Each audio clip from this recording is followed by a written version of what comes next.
Hey guys, welcome to Y&R Daily Update YouTube channel. Today's topics. The Young and the Restless preview week of August 4th, Cain's surprise, Claire and Adam's deal, Lily's redirection. The Young and the Restless spoilers reveal. A preview clip has been released for the week of August 4th, 2025. Get updates on the latest news about The Young and the Restless straight to your inbox. We use your personal data for interest-based advertising as outlined in our privacy notice. What is this? It shows Cain Ashby, Billy Flynn having an uncomfortable surprise for Phyllis Summers, Michelle Stafford, Claire Grace Newman, Hayley Erin, and Kyle Abbott. Michael Miller offer a deal to Adam Newman, Mark Grossman. Plus, Victor Newman, Eric Braden, has a proposition for Lily Winters, Crystal Khalil. Keep reading, and let's talk about what is coming up in the CBS soap opera, Claire Grace Newman's devious deal. Let's start off with Claire and Kyle, who stop by Adam's office. In the preview clip for next week, Adam coolly and casually asks what brings them by. Kyle stands quietly as Claire says, "Why else do Newmans drop by each other's unannounced to make a deal?" The woman has a slight smile, so I'm intrigued by what she proposes. Claire Grace Newman's devious deal. The warm sunlight filtered through the tall glass windows of Newman Tower, illuminating Claire Grace Newman's expressionless face as she stared down at the city of Genoa city below. Her eyes, sharp and calculating, betrayed the storm brewing beneath her calm exterior. Gone was the insecure young woman once manipulated by Aunt Jordan. In her place stood a woman who had learned that power wasn't given, it was taken.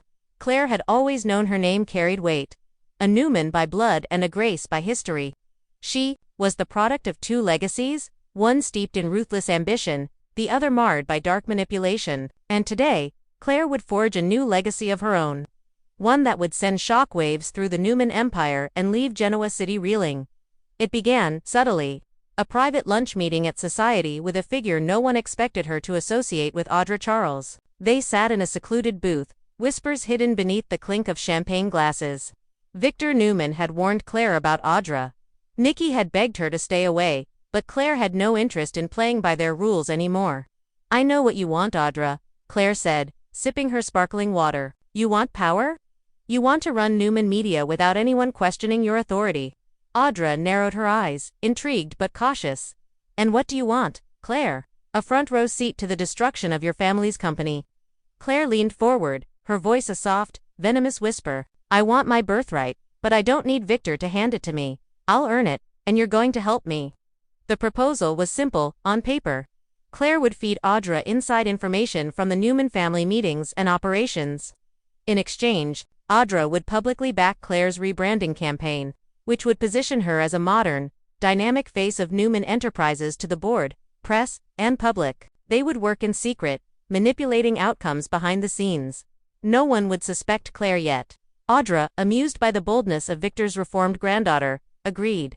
She had her own vendettas, and the idea of using a Newman to take down other Newmans was delicious. But Claire had other motives. She wasn't just working with Audra, she was also quietly pulling strings with Adam Newman. Claire had approached Adam with a carefully crafted narrative. She respected his outsider status, understood his alienation from Victor, and believed he deserved more than crumbs. She hinted that she wanted to help him reclaim his seat at the table, not as an enemy of the Newmans, but as a partner. Adam, ever the cynic, laughed in her face at first.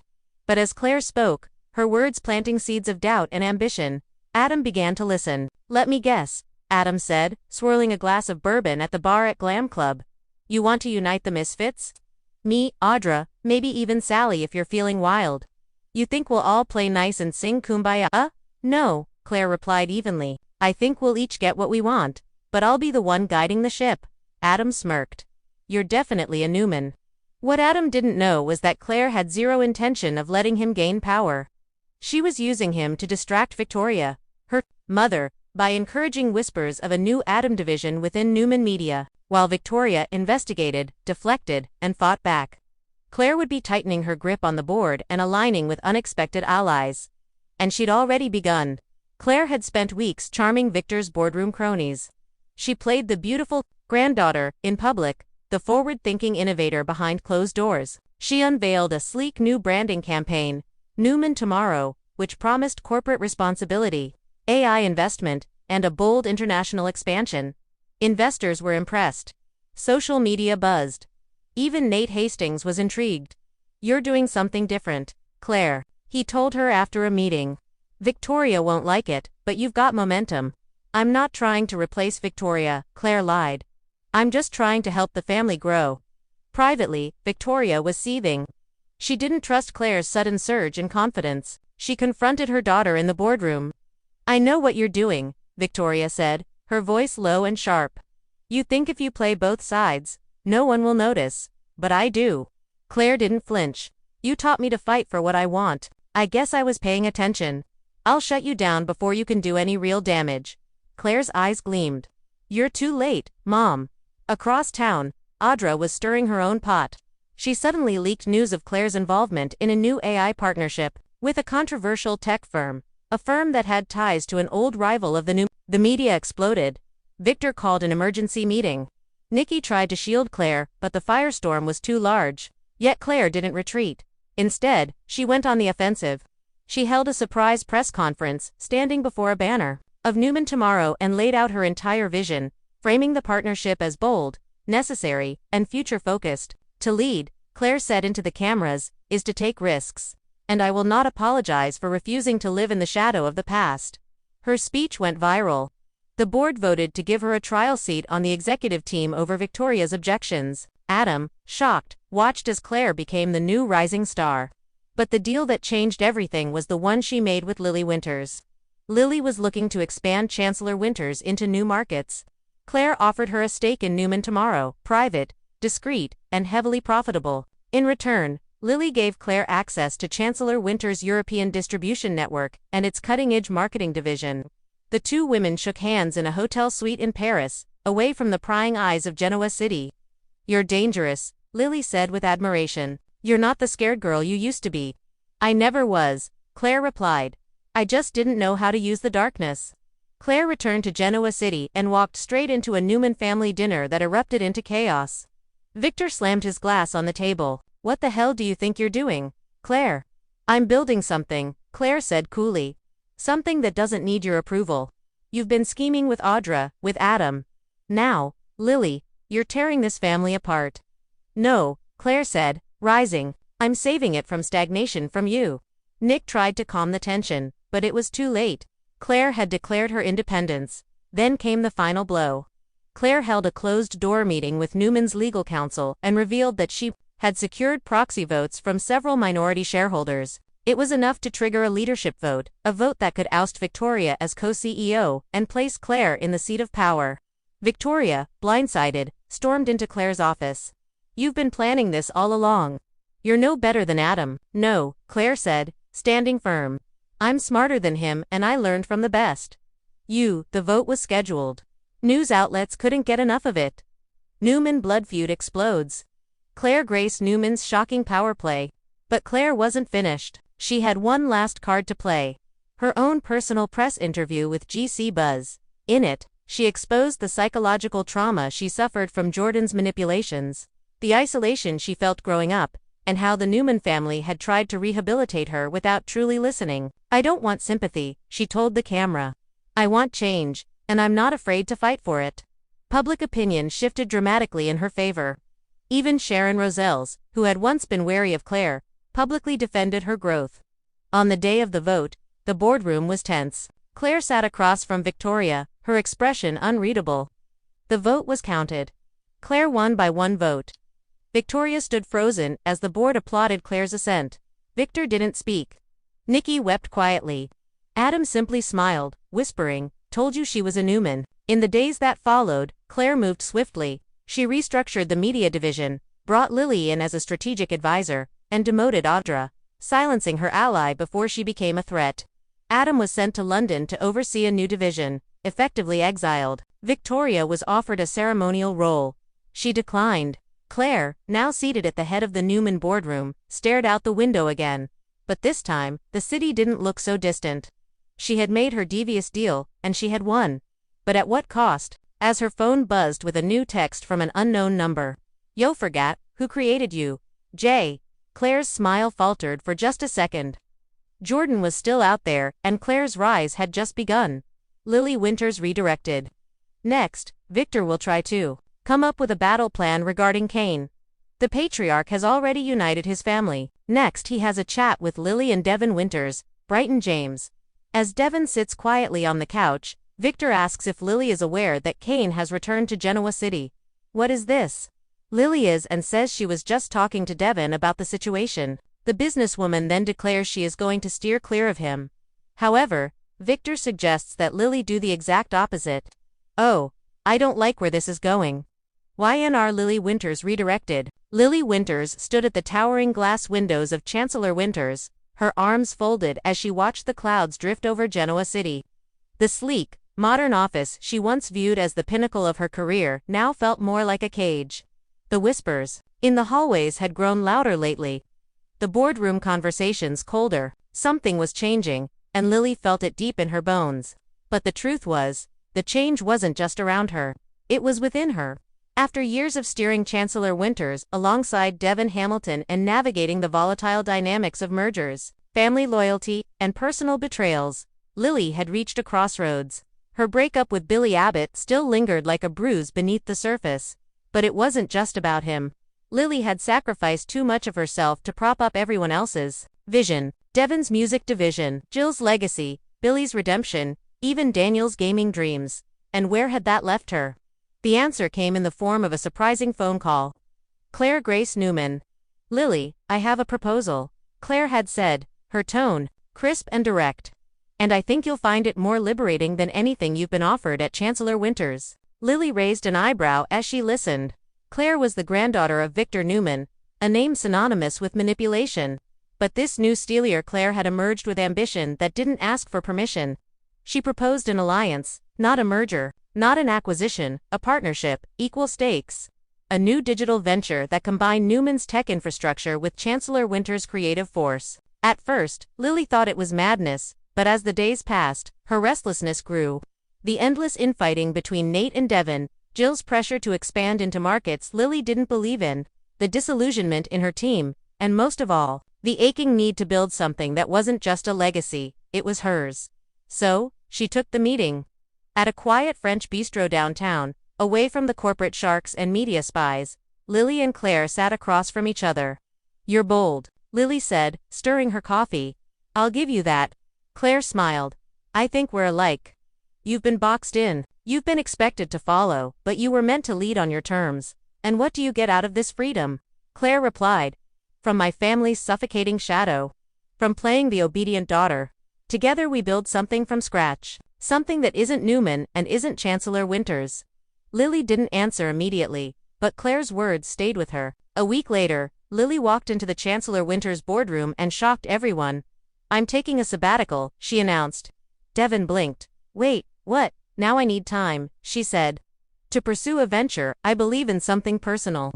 I've given everything to this company. It's time I do something for myself. Jill called her that evening, furious. You can't just walk away, Lily, you're the glue. Devin's hot-headed. Nate's unpredictable. And this company needs stability. Lily's voice was calm. Then it's time they learn to stand without me. She packed up her office within days. No farewell party, no press statement, just quiet goodbyes to her staff and a final walk through the halls she once dreamed of dominating.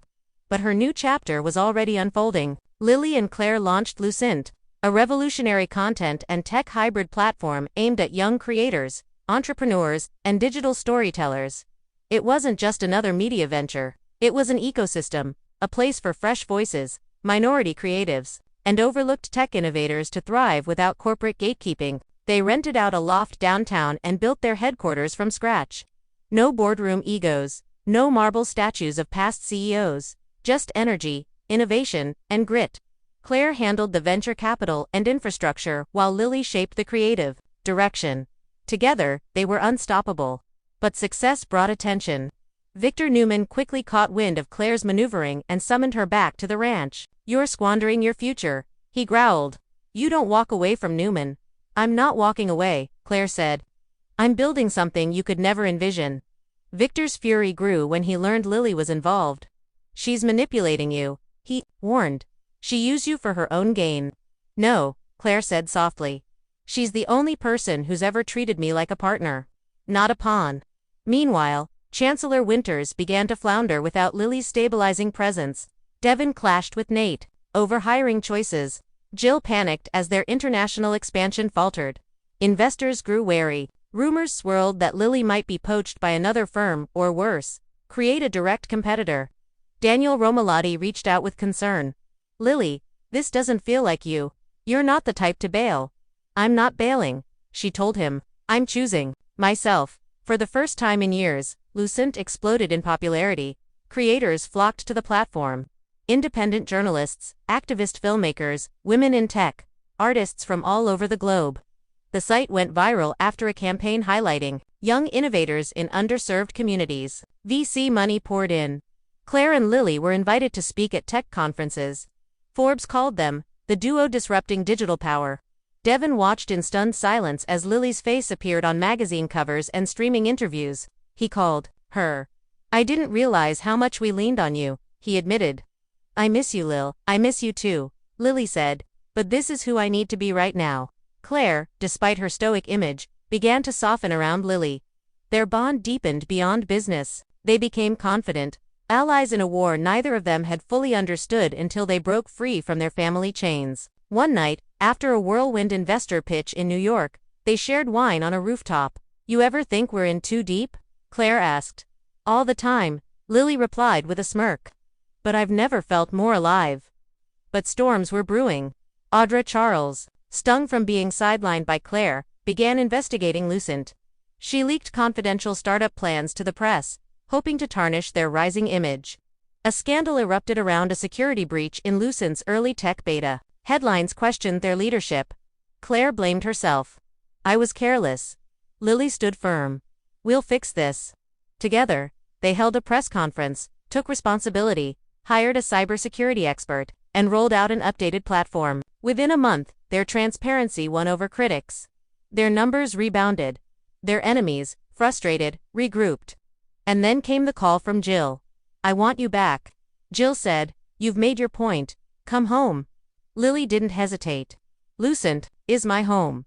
The ultimate twist came when Chancellor Winters tried to launch a competing platform and failed spectacularly. Creators boycotted it. Investors pulled out. Devin realized, too late, that Lily hadn't just left. She devolved. The Newman family remained divided about Claire. Victor continued to bristle. Victoria accused Lily of exploiting her daughter. Nick stayed out of it. Nikki, however, quietly reached out to Lily. "She's better because of you," Nikki said. "Don't let this town destroy what you've built." Months later, Lucent was acquired by a major Silicon Valley firm, granting Claire and Lily enormous control and equity. But instead of cashing out, they remained hands-on, determined to keep their vision intact. Lily Winters had redirected her life. She was no longer a supporting character in someone else's story. She was the author of her own Cain Ashby surprise. The Young and the Restless spoilers for the week of August 1st reveal that Phyllis is somewhere alone with Cain. As the redhead holds a drink, the tycoon announces that someone else will be joining their meeting. This is clearly a surprise, but Phyllis tries to play it cool.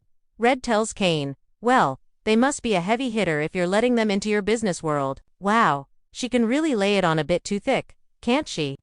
Y&R Cain Ashby surprise. The summer air in Genoa City buzzed with the kind of electricity that hinted at change. For most, it was just another season of corporate intrigue and romantic entanglements. But for those who remembered Cain Ashby, his name was a ghost, an echo of passion, betrayal, and redemption. It had been years since he'd walked away from the chaos that once defined his life, disappearing into the folds of Australia's lush vineyards and distant business ventures. But now, without warning, Cain Ashby was back, and he wasn't coming quietly. It all began with a cryptic phone call to Jill Abbott. "Jill, I need to speak with you in person." Cain's deep voice hummed through the receiver.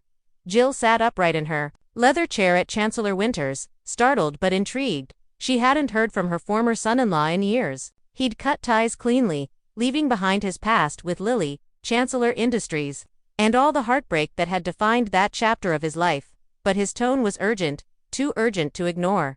"Get on the next flight," Jill ordered. "We've got unfinished business." When Cain arrived at her penthouse the following evening, he looked different, matured, broader in the shoulders, a calm intensity in his eyes. He was no longer the charming wild card. He was a man with a purpose. I'm not here to reopen old wounds, Cain began, pouring himself a glass of whiskey. But I've uncovered something that affects Chancellor Winters, and it's bigger than either of us. Jill's eyes narrowed. What are you talking about? Cain reached into his briefcase and pulled out a thick folder. A silent partner has been buying up chunks of stock in Chancellor Winters through offshore accounts. At first, I thought it was just another hostile investor until I traced it back. Jill flipped through the folder. Her expression turned icy. My God, it's Colin, Cain said grimly. My father's back, and he's after the company. Jill dropped the folder. Colin Atkinson had been a stain on both of their lives, charming his way into their world only to manipulate, steal, and destroy. She thought he was dead, or at least out of their orbit.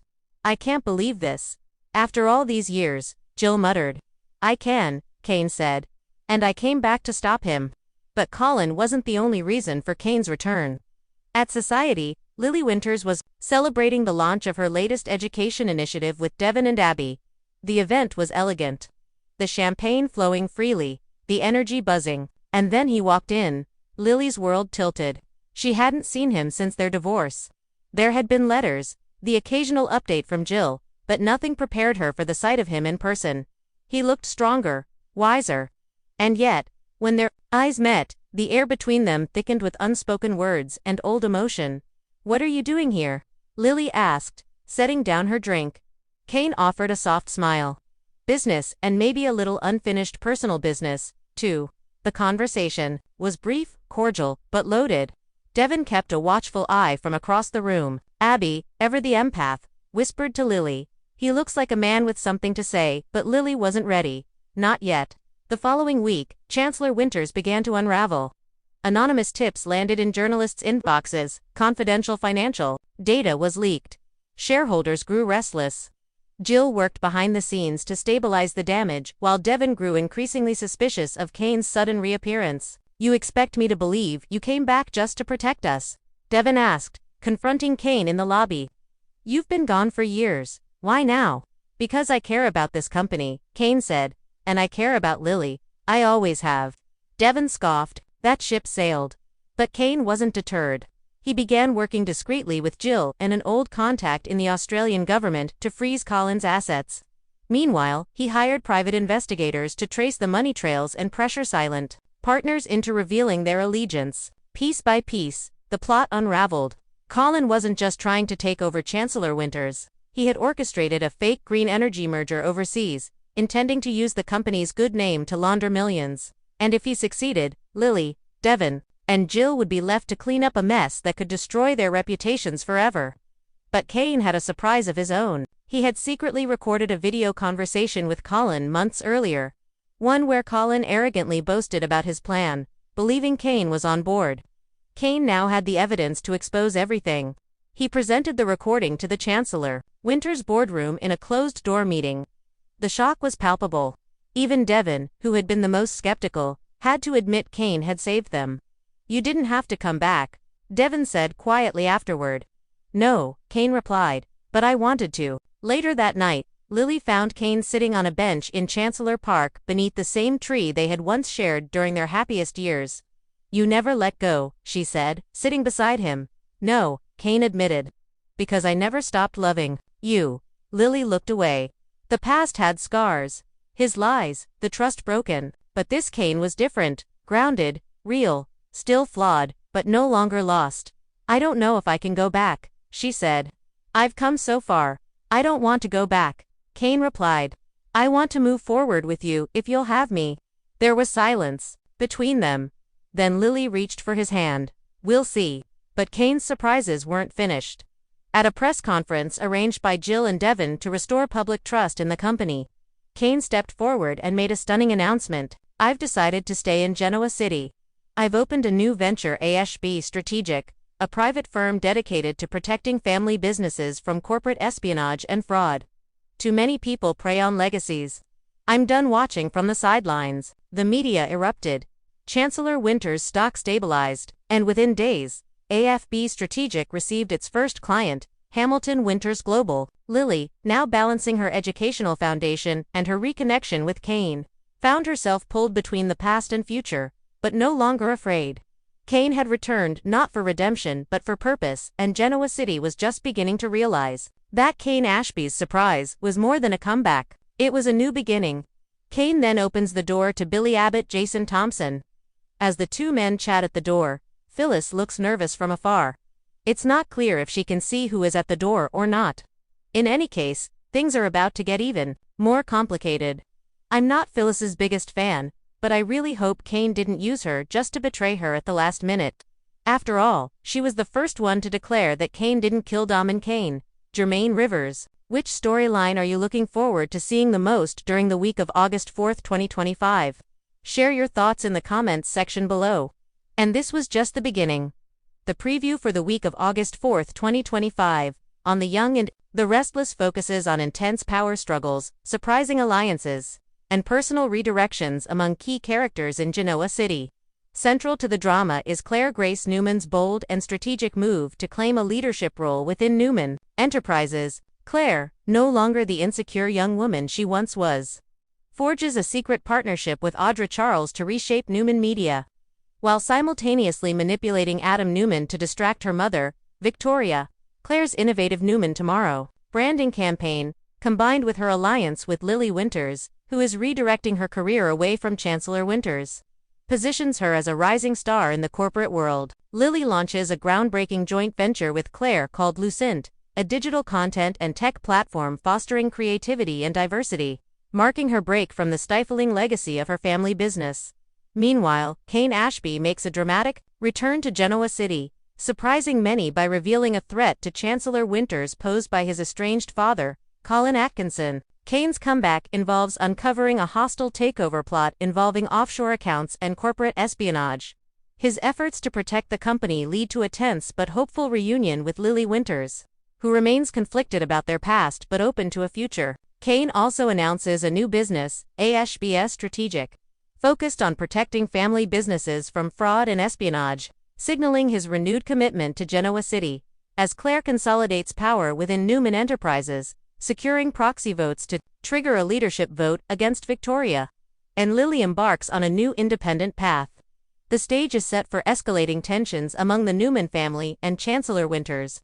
Meanwhile, Cain's surprise return and his mysterious dealings add a layer of intrigue and impending conflict. The episode previews a week filled with corporate battles, shifting loyalties, and personal reckonings, promising dramatic developments that will reshape the power dynamics in Genoa City.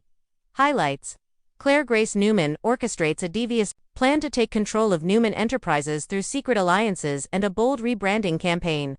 Claire and Lily Winters forge a powerful partnership, launching Lucent, a revolutionary digital media and tech platform. Claire secures proxy votes to challenge Victoria Newman's leadership, signaling a major power shift within the Newman family. Cain Ashby returns to Genoa City with evidence exposing a hostile takeover attempt on Chancellor Winters by his father, Colin Atkinson. Cain launches ASBS Strategic, a firm dedicated to protecting family businesses from corporate espionage and fraud.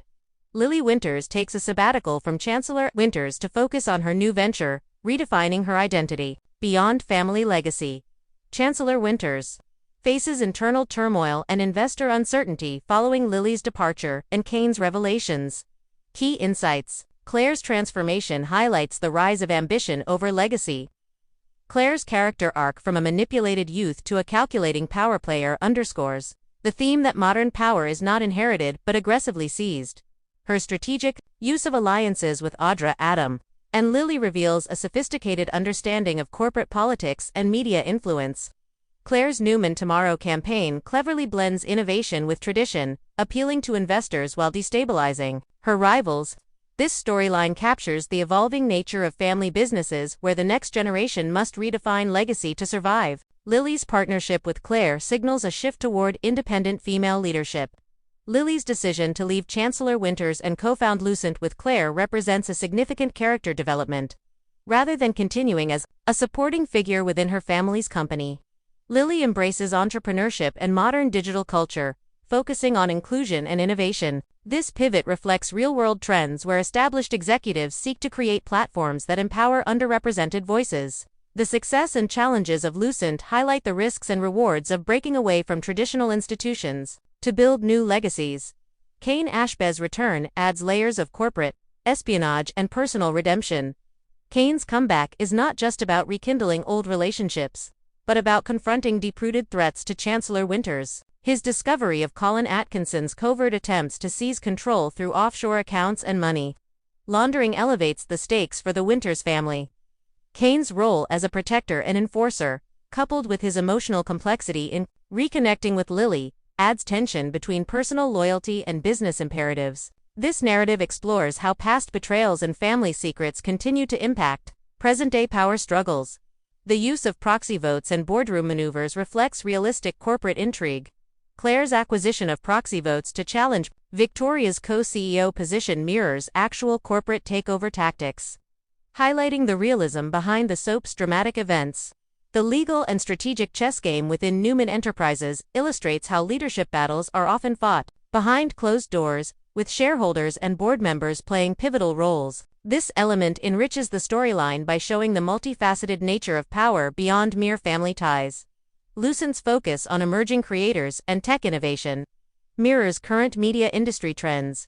The creation of Lucent as a hybrid platform for digital storytellers, entrepreneurs, and minority creatives resonates with ongoing shifts in media consumption and content creation worldwide. By emphasizing diversity and grassroots innovation, the show taps into contemporary conversations about representation and the democratization of media. Lucent's viral success and the subsequent backlash capture the challenges faced by disruptors in entrenched industries. Lily's personal growth embodies the conflict between family expectations and self-actualization. Lily's storyline poignantly captures the emotional toll of living under the weight of family legacy and expectations. Her break from Chancellor Winters and her declaration to choose herself reflect a universal struggle many face when balancing personal fulfillment against inherited responsibilities.